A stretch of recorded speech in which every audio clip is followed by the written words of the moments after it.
Now I want you to take a look at this video. Just look closely at this footage representing everything evil about the current German society. What was your reaction when you heard a serving Israeli cabinet member, calling for 30 to 40 people to be killed in Gaza every night? I wouldn't say it's nothing new, but you also have to see the context. He has been questioned by a hostage, and this is also the context of his, request for the death penalty. The idea that people get away without being punished. It was a bit beyond that. This particular comment. I mean, he also talked about how he believed that these people were not worthy of life.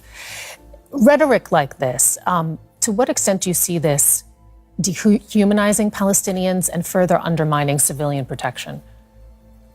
Well, there's a process of dehumanization ongoing since the 7th of October, and the biggest act of dehumanization is the 7th of October.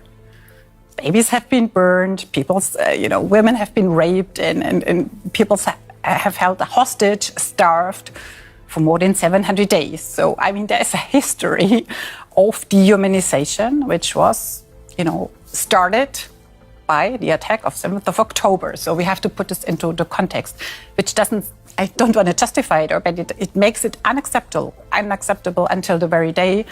And I think also, to eliminate individuals is for us in Europe unacceptable, but just another context. We know the assassination of Osama bin Laden, and so it is the way how you deal with terrorists who do not want to disarm, who do not want to, negotiate, who do not want to have a political solution, is a difficult one. The woman who you just watched is German MEP Hildegard Bentil.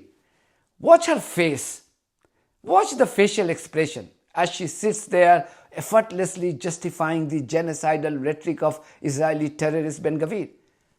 There is a cold, chilling disconnect in this woman's eyes, a smirk of absolute indifference while defending words that openly dehumanize millions of Palestinians trapped in a living hell. The mask of European civilization hasn't just slipped, it has been completely shattered. Let's talk about Germany. For decades, the German state has lectured the world on human rights, historical guilt, and the sacred vow of never again. We were told they learned their lesson. We were told they understood the ultimate cost of state-sponsored dehumanization. But look at where they stand today. History is repeating itself in the most grotesque way possible. And Germany is actively choosing to be on the wrong side of it again. How does a nation go from professing eternal shame over its past to actively enabling, defending, and financing the erasure of Gaza? Let's call it what it is. Then it was Nazi Germany orchestrating a horror that scarred humanity forever.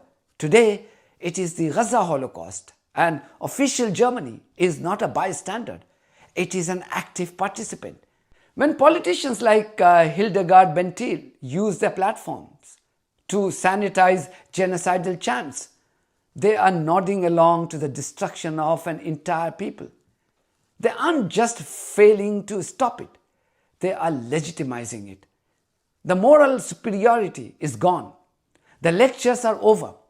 The world sees the hypocrisy, and history will record every single word, every smirk, and every justification.